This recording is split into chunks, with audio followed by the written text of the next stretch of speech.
महात्मा बुद्ध ने कहा है कि प्राणी स्वयं अपने कर्मों के स्वामी हैं। वे अपने कर्मों की ही विरासत पाते हैं, अपने कर्मों से ही उत्पन्न होते हैं और अपने कर्मों के बंधन में ही बंधते हैं। उनके कर्म ही उनके शरणदाता हैं। किसी इंसान का आने वाला समय कैसा होगा यह उसके कर्मों पर ही निर्धारित होता है।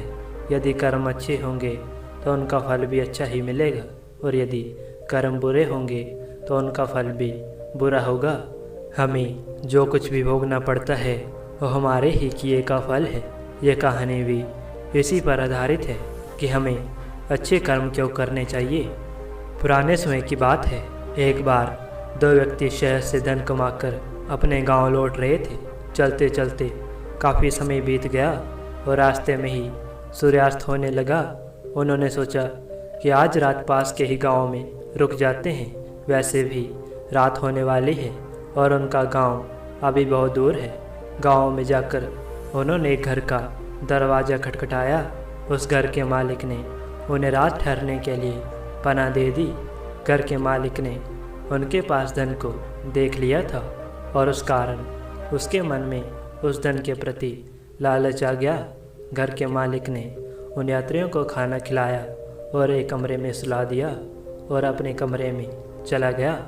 मालिक ने सोचा कि अगर किसी तरह इन दोनों यात्रियों को मार दिया जाए तो इनका सारा धन मेरा हो सकता है और मैं पहले से भी ज़्यादा धनवान हो जाऊंगा। उसने ये सोचकर तुरंत ही कुछ आदमियों को बुला लिया और कहा कि मेरे बेटों के कमरे में दो यात्री सो रहे हैं। तुम आधी रात को आना और उन्हें मारकर ठिकाने लगा देना।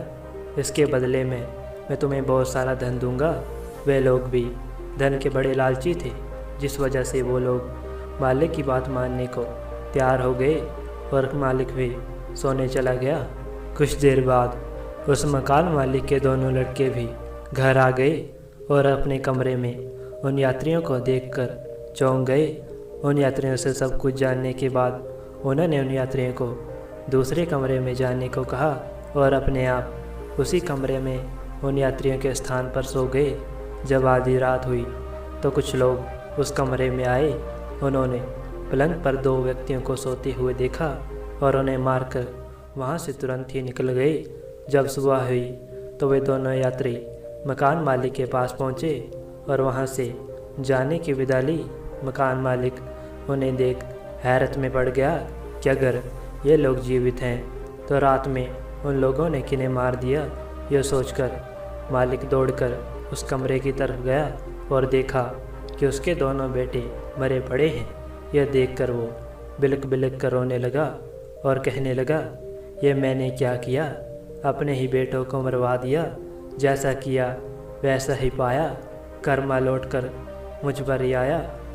दोस्तों, इस कहानी से हमें यही सीख मिलती है, जो इंसान जैसा कर्म करता है उसे वैसा ही फल मिलता है। जब हम किसी का बुरा सोचते हैं या करते हैं तो उसका बुरा हो या ना हो, लेकिन हमारा बुरा। पुराने समय की बात है, दो व्यक्ति नदी किनारे बैठे मछली पकड़ रहे थे, लेकिन बहुत देर होने पर भी किसी के भी कांटे में मछली नहीं फंसी। कुछ देर और बीतने के बाद दूसरे व्यक्ति के कांटे में एक बड़ी मछली फंस जाती है। तभी पहला व्यक्ति अपनी जगह से उठता है और दूसरे व्यक्ति से कहता है कि ये मछली मेरी है, इसे तुम मुझे दे दो। दूसरा व्यक्ति कहता है, नहीं, ये मैंने पकड़ी है, इसलिए ये मेरी है, मैं तुम्हें यह नहीं दूंगा। परंतु पहला व्यक्ति उसे धक्का देकर उससे वो मछली छीन लेता है और जाने लगता है। दूसरा व्यक्ति कुछ भी नहीं कर पाता और वो खाली हाथ ही लौट जाता है। दूसरी तरफ वो पहला व्यक्ति भी उस छीनी मछली को लेकर जाने लगता है, लेकिन मछली अभी जीवित थी। वो तुरंत ही उसकी एक उंगली पर काट लेती है। मछली के काटते ही वो व्यक्ति दर्द से तड़प उठता है और वो मछली उसके हाथ से छूट जाती है। उस व्यक्ति के हाथ से रक्त बहने लगता है।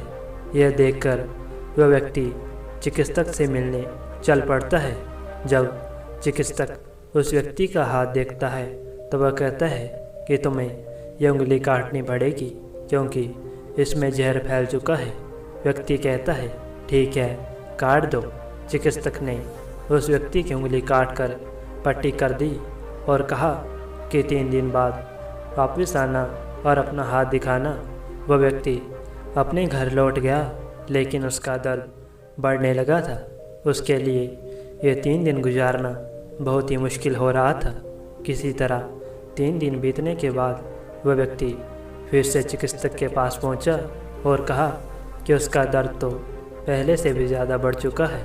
चिकित्सक ने उसका हाथ देखा और कहा कि तुम्हारा घाव तो आगे बढ़ गया है, इसलिए तुम्हें यह दर्द हो रहा है। अब तुम्हारा हाथ काटना ही पड़ेगा, नहीं तो ये जहर तुम्हारे पूरे शरीर में फैल जाएगा। मजबूरी में उस व्यक्ति को अपना हाथ कटवाना पड़ता है और फिर वो व्यक्ति अपने घर चला जाता है। कुछ दिन गुजरने के बाद उसका दर्द फिर बढ़ने लगता है, तो वो एक बार फिर चिकित्सक से मिलने चल पड़ता है। रास्ते में उसे उसका एक मित्र मिलता है। उसका मित्र उसके हाथ पर पट्टी देखकर उससे कहता है कि तुम्हें ये क्या हुआ? तब वो व्यक्ति कहता है कि कुछ दिन पहले एक मछली ने उसकी उंगली में काट लिया था। चिकित्सक से इलाज कराने के बाद भी उसका हाथ ठीक नहीं हुआ और उसे मजबूरन अपना हाथ कटवाना पड़ा और अब उसका दर्द फिर से बढ़ गया है, जिस कारण वो अभी चिकित्सक से मिलने ही जा रहा था। यह सुनकर उसका मित्र भी उसके साथ ही चिकित्सक के पास चल पड़ता है। वहाँ पहुँचने के बाद जब चिकित्सक उसका हाथ देखता है तो उससे कहता है कि तुम्हारा ये जख्म तो बढ़ता ही जा रहा है, ठीक हो ही नहीं रहा। तुम्हें अब अपनी आधी बाजू कटवानी पड़ेगी, अन्यथा ये जहर तुम्हारे शरीर में फैल जाएगा। ना चाहते हो भी उस व्यक्ति को अपना आधा बाजू कटवाना पड़ता है।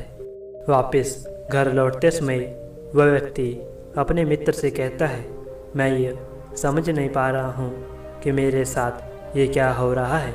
मेरा ये हाथ ठीक हो ही नहीं रहा। अब तो मुझे ये सोचकर भी डर लगने लगा है कि यदि अब भी मेरा हाथ ठीक नहीं हुआ तो मैं क्या करूँगा। उसका मित्र उससे कहता है कि मुझे पूरी बात बताओ कि उस दिन क्या हुआ था और वो मछली तुम्हें कहाँ मिली थी। तब वो व्यक्ति पूरी बात बताता है कि कैसे उसने एशिया में आकर उस दूसरे व्यक्ति से उसकी मछली छीन ली थी।